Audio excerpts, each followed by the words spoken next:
If you're a high performer with perfectionism, you tend to be extremely intelligent. You tend to be on top of your game and seem to have everything under control, right?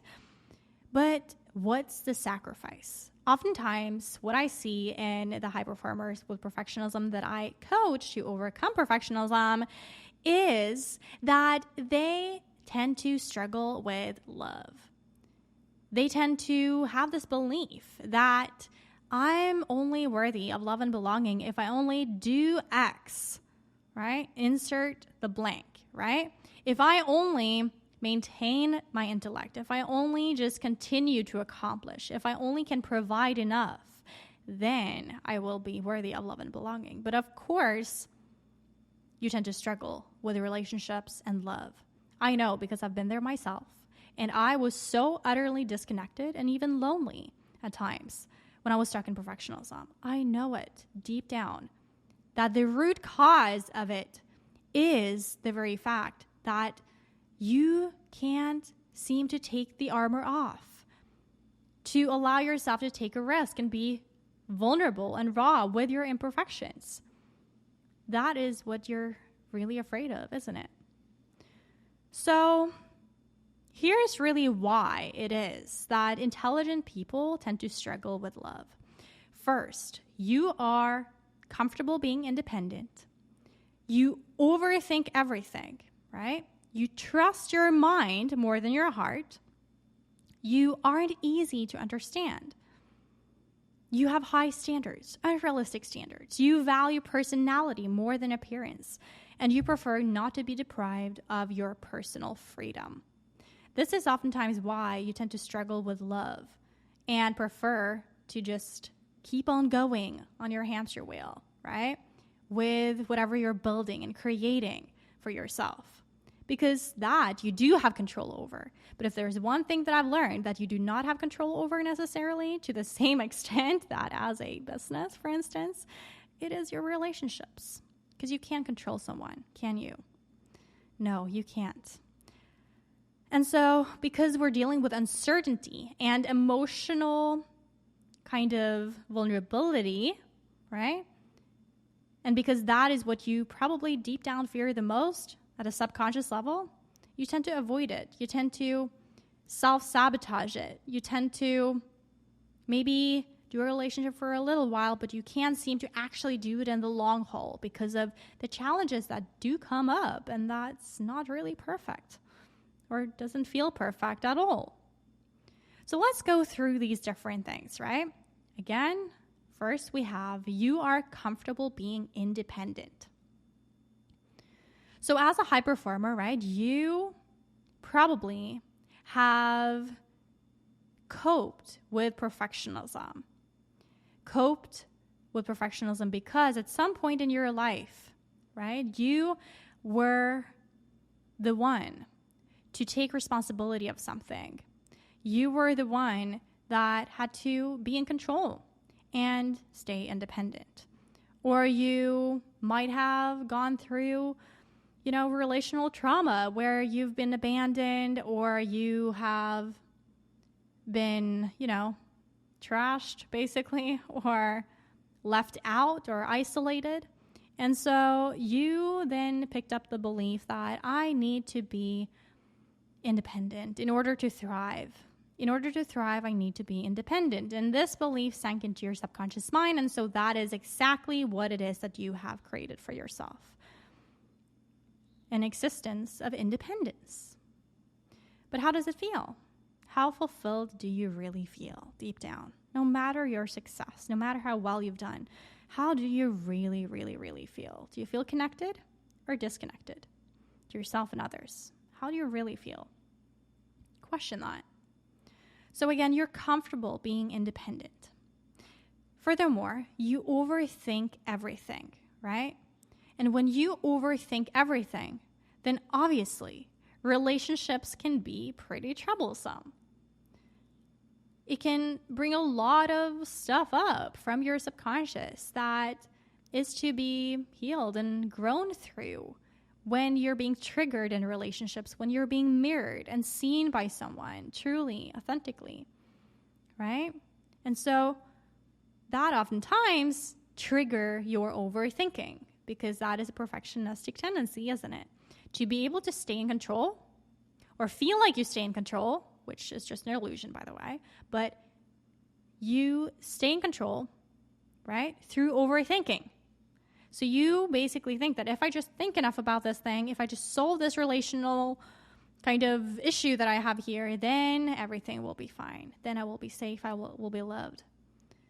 But overthinking in relationships can lead to all sorts of things, right? It can lead to a sense of dissonance, a lot of arguing, and a lot of petty stuff that doesn't necessarily count for the big picture of things in a relationship dynamic.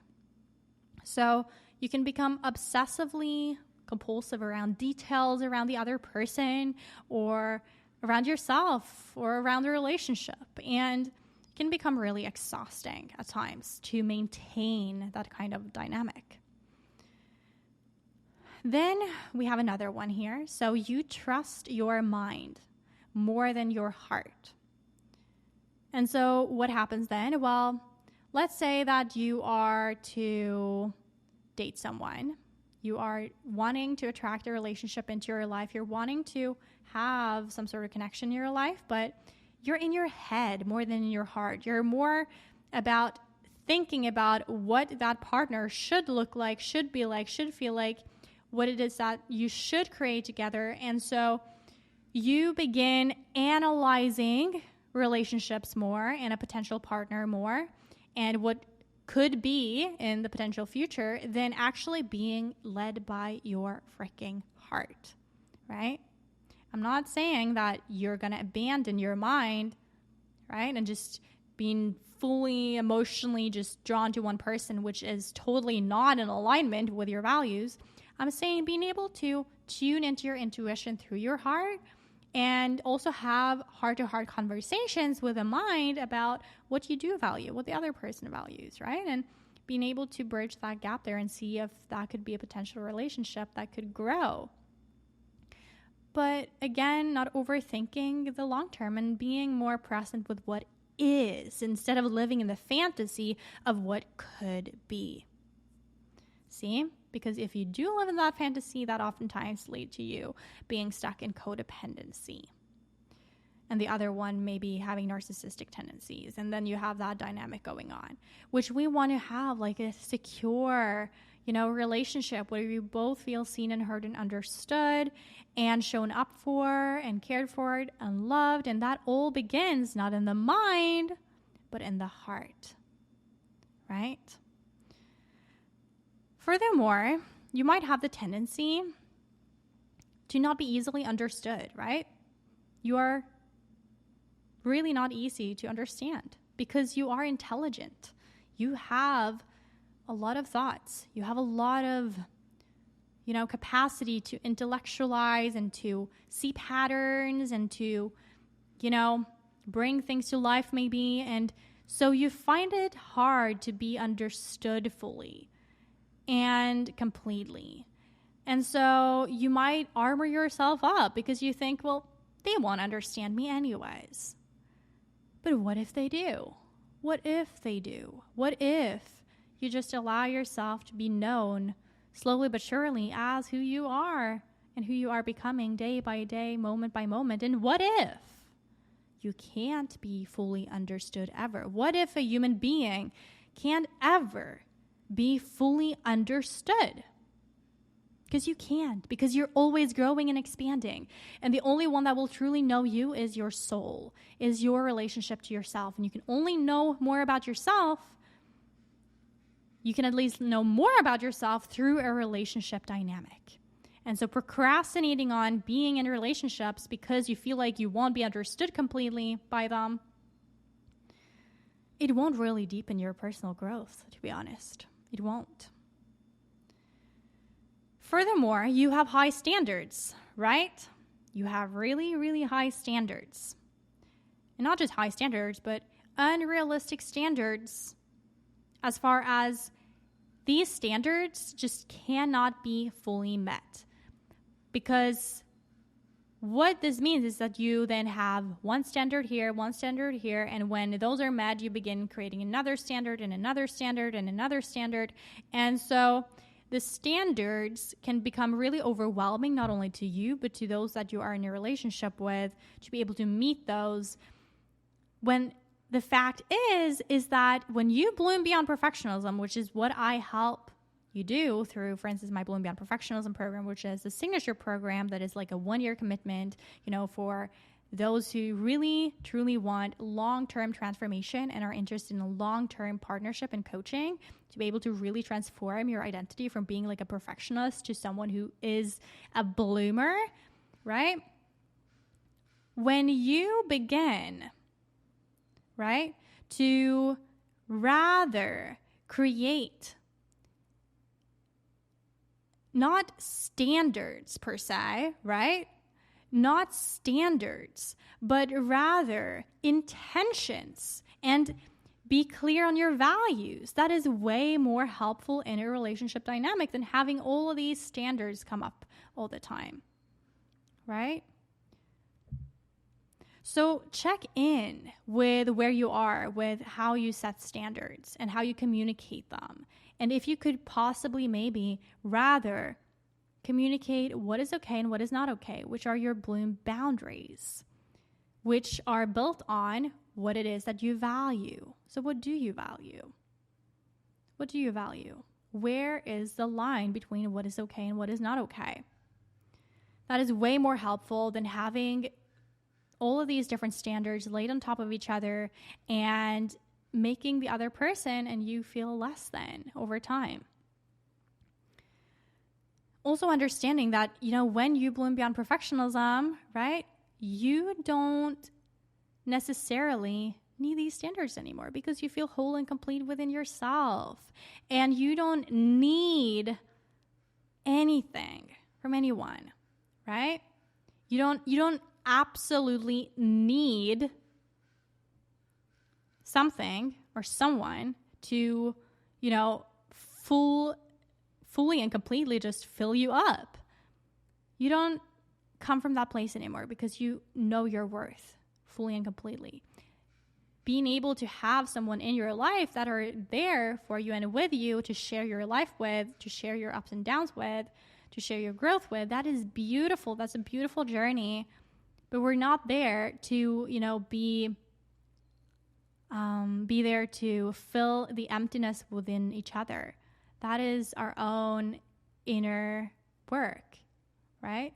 That is what I help you with as a coach, to be able to come back within and really, truly root yourself within yourself and begin to create mycorrhizal networks, support networks from there, including relationship dynamics with an intimate partner, for instance, right?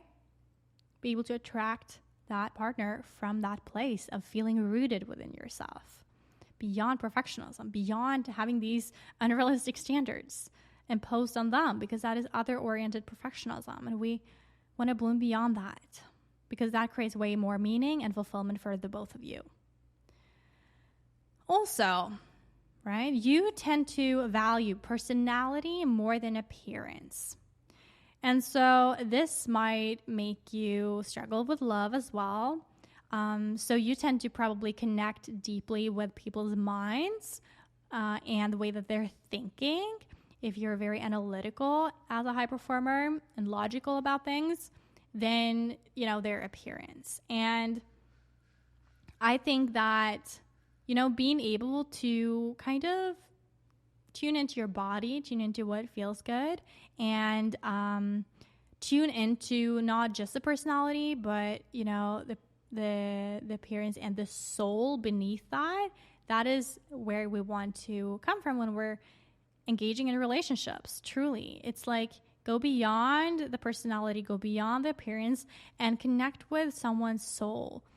It's something truly special when you feel connected with someone at a soul level where, you truly can achieve more and perform better when you let yourself be fully seen and heard and understood as a beautiful soul that you are, with all your imperfections that you came here to learn about yourself through relationship dynamics, and be able to also grow your strengths, your,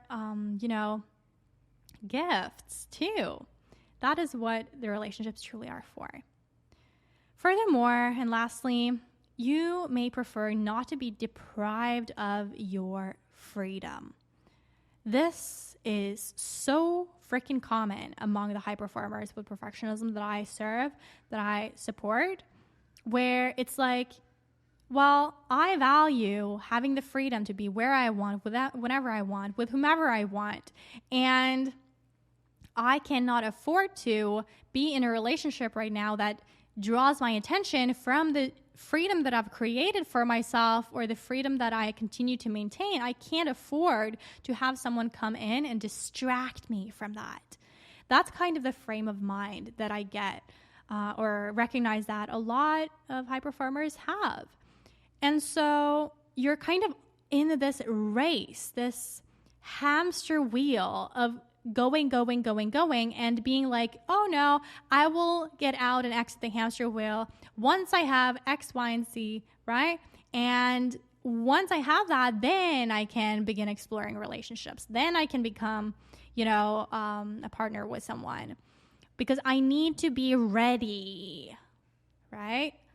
I need to be fully free before I start anything with anyone. But what if you get all of that in what you want and you're sitting there on your own? What is success, right? Without fulfillment? What is blooming without nourishment? How long does a blooming flower, right, actually last for if it's not being watered, if it's not being nourished, if it doesn't have a proper, mycorrhizal network? What happens? It begins to wilt and fall. See? So being able to see that you're not being deprived of your freedom when you're in a relationship with someone where your values do align, right? Maybe not all of them, but at least some of them, and where you actually can share your growth with them and be mirrored by them so you can grow even further. It is absolutely beautiful. It is so beautiful.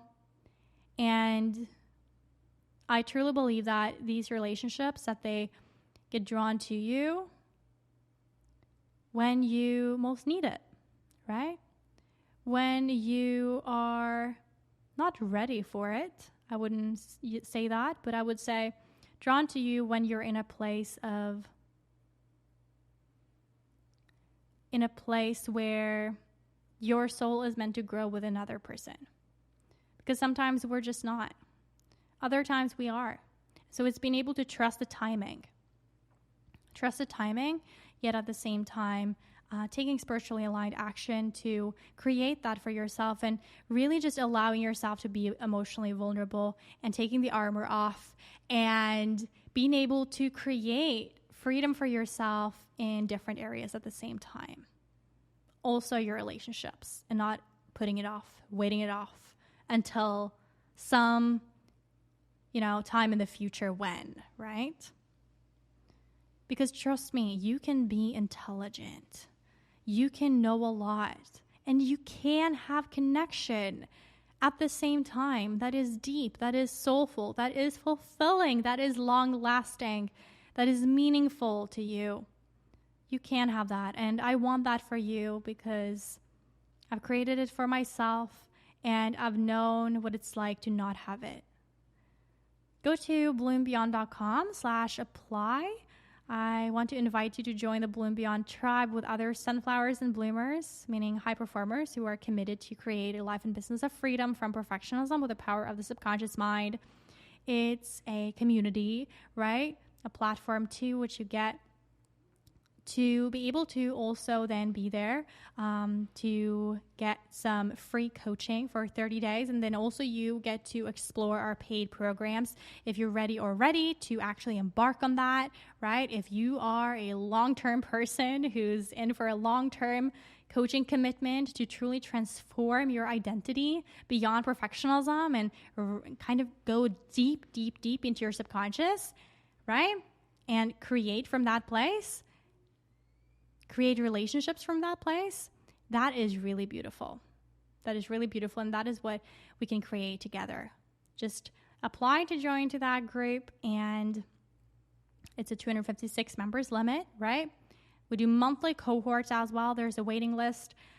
We obviously do get applications to join, and there's a lot of them. And we obviously want to make sure that we're on the same page as far as where you are, where you want to be, what it is that you want to create for yourself beyond perfectionism, and really just give me some insight, right, through that application into what are your relationships right now, right? What are your tendencies as far as when it comes to relationships? And how would you want to make that different moving forward in the future so that I can support you in stepping into that reality for yourself, because you can. All right. Until next time, stay bright, brave, and balanced.